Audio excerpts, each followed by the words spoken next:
Salutations friends, welcome back to my channel. Today I am reviewing a great fragrance from 502 Fragrances. This is Signature Femme. I have a few things to talk about this fragrance before I actually review it, but I'm really excited to share my thoughts on the scent with you. So let's get into the video. First things first, this bottle was sent to me for free to review, so a big thank you to Justin.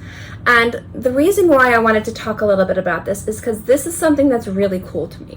So Justin Thomas is an indie self-taught perfumer. He's worked retail. He's been selling fragrances for a number of years. He's a YouTuber who's been creating YouTube content for over 3 years. And what I love is that he's somebody who's actually worked in the industry, had a huge love and passion for fragrances, has been sharing that for a long time, and decided he wanted to move forward with his fragrance journey, not just selling and working in perfumery, but actually teach himself to be a perfumer. So this is an indie fragrance house. This is his own house. He is the perfumer. He taught himself. He has a launch video, and there's a few other interesting things. I will link all videos below, and I also link his website below. It is not an affiliate link. It's just letting you guys know he did send me this bottle, but I was super excited to try this fragrance out. So just wanted to let you guys know this is a YouTuber fragrance, but this isn't like a YouTuber fragrance. This is somebody who actually spent a very long time teaching themselves to create a fragrance. And this is part of his, I think it's like a signature kind of like Hello World. He has Signature Homme and Signature Femme.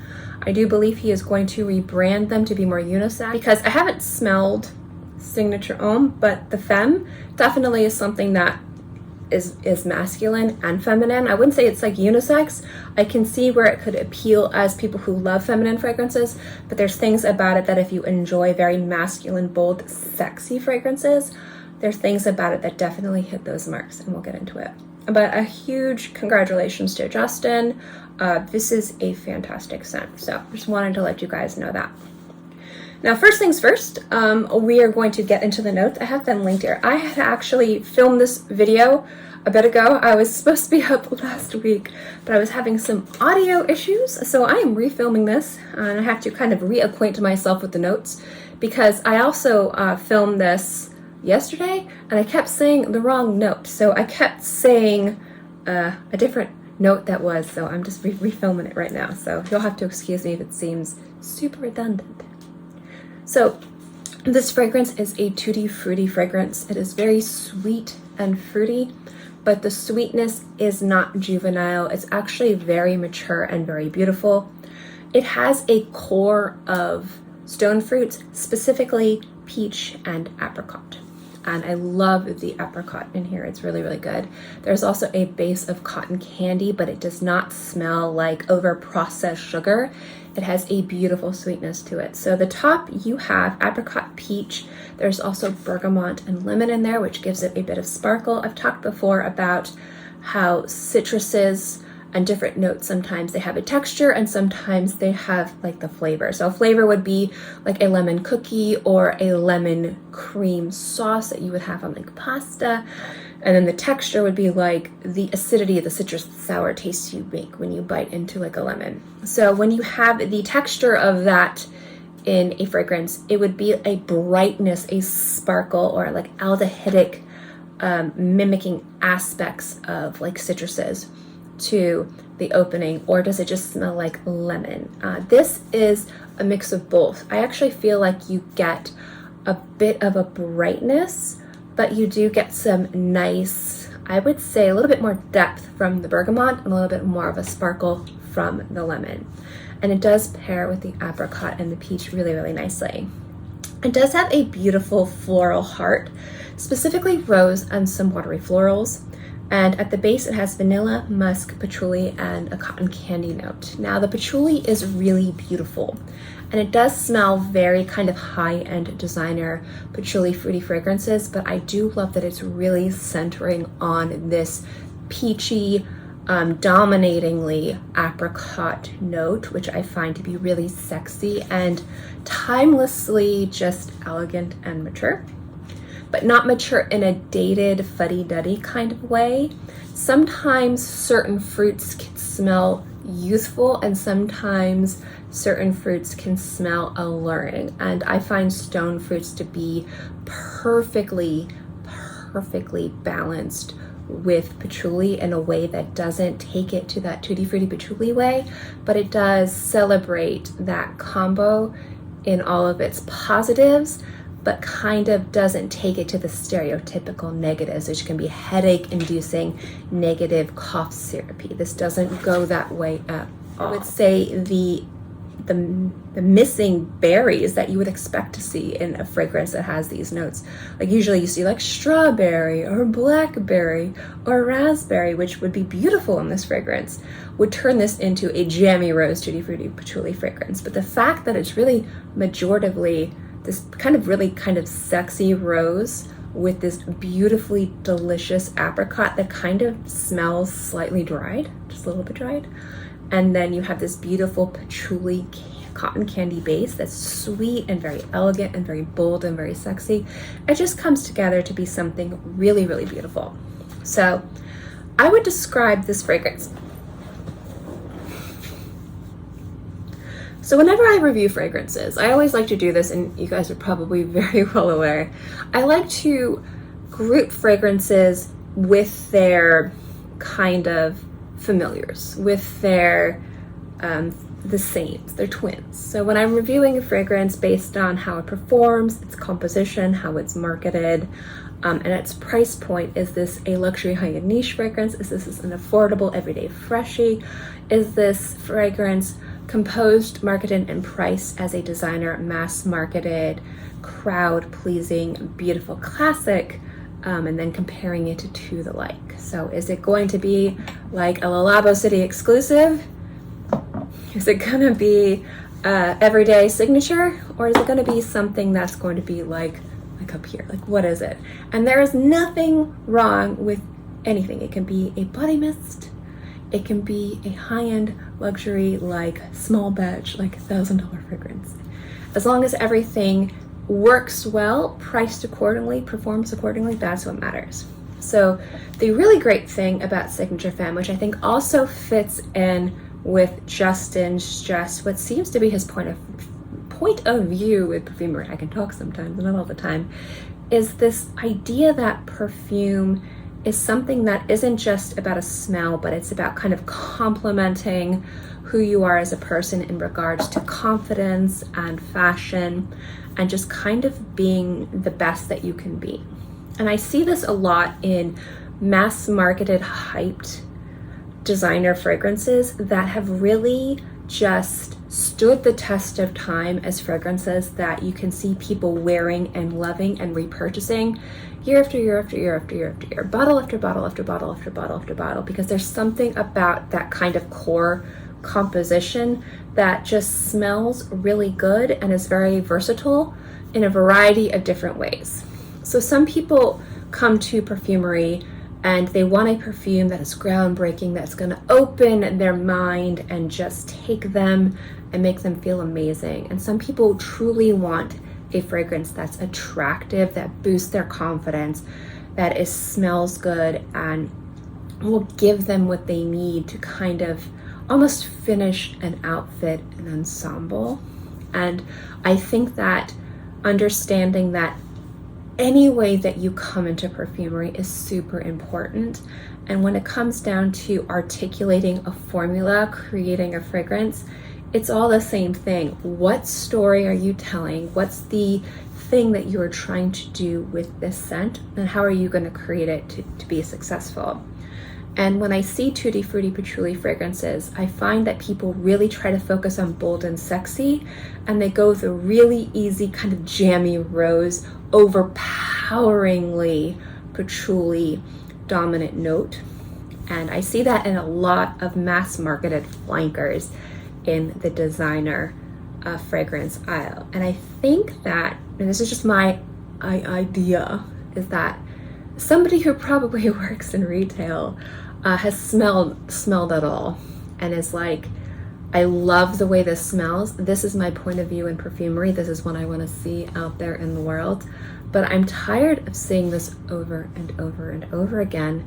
This is how I want my point of view to be out there with fragrance, because this is important to me. It's confidence, it's attractiveness, it's boldness, it's sexiness. There's femininity in here, but it's not done in the usual way. But it's done in a way that's accessible. And by accessible, I mean like mass-marketed, crowd-pleasing fragrances. Those words can always be construed, I think it's the wrong word, you guys will tell me it's the wrong word, as negatives, but they're not negatives. Those fragrances are popular for a reason. They are designed to be universally beautiful smelling fragrances. Again, one of my most favorite fragrances ever, I have a whole bunch of fragrances up here, is Dolce & Gabbana Light Blue. This is, I don't want to say basic, it's not a basic citrus fragrance, but there's nothing crazy complex in a beautiful, sparkly citrus scent. There's just something about that fragrance that just speaks to me and is memorable.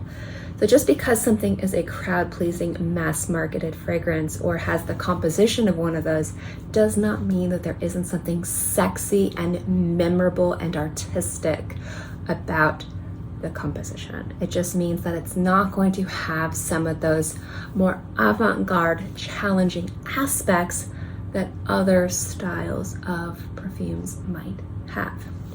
And patchouli in and of itself can be challenging. So to either tame it or to work with that in a way that utilizes all of the positives and not some of the negatives, again, that suffocating cough syrup sweetness that you can get from tutti frutti patchouli fragrances, I think is something that needs to be very much celebrated, especially from a self-taught indie fragrance perfumer. Whether or not the person has a YouTube channel, whether or not the person works in retail, the fact that somebody was able to celebrate all these sexy carnal elements of that composition while still making it wearable and beautiful and bold and sexy, and not over powerfully cloying dental office kind of super sweetness that they put on your teeth kind of smell. Like, there's something about this that is beautifully balanced but also very bold and sexy, and I find to be really, really fantastic. And I think that is the beautiful kind of juicy but also kind of dried sweetness of the apricot. Apricot is such a gorgeous note that needs to be utilized and front and center a little bit more frequently. And again, I like that the citruses are both sparkly and citrus, like lemon and bergamot. It just all comes together to be really beautiful, but also very easy to understand, but also very sexy and mysterious. So it's a beautiful fragrance. Goodness, does it last on your skin? It lasts on my skin at least 8 hours. I would say it's more bold and musky the first hour or two. The longer you wear it on your skin, it's going to be a little bit softer in the sweetness and the fruitiness. You're obviously still going to get that beautiful patchouli, but it does smell a little bit more watery, floral, musky in the first, I'd say, hour to hour and a half. It's beautiful from start to finish. It's more of a linear fragrance, but it does, again, open up a little bit more watery floral. It's not a watery floral fragrance, but if you are familiar with watery florals and fragrances, specifically with musks, it does have that aspect of beautiful kind of translucent lightness mixed with that fruity, juicy, sweet sexiness, but then it gets a little bit softer, but it's still very bold and sexy the longer you wear it on your skin. A little bit more fruity, a little bit more fresh fruit, a little less dried fruit, watery florals. The rose also comes out a little bit more, I'd say after about like 20 to 30 minutes. Now for 50 ml, you're looking at spending full retail price, I believe $130. I think he's currently, as of me filming this video, so please understand, like if you're watching this video later on, prices can change.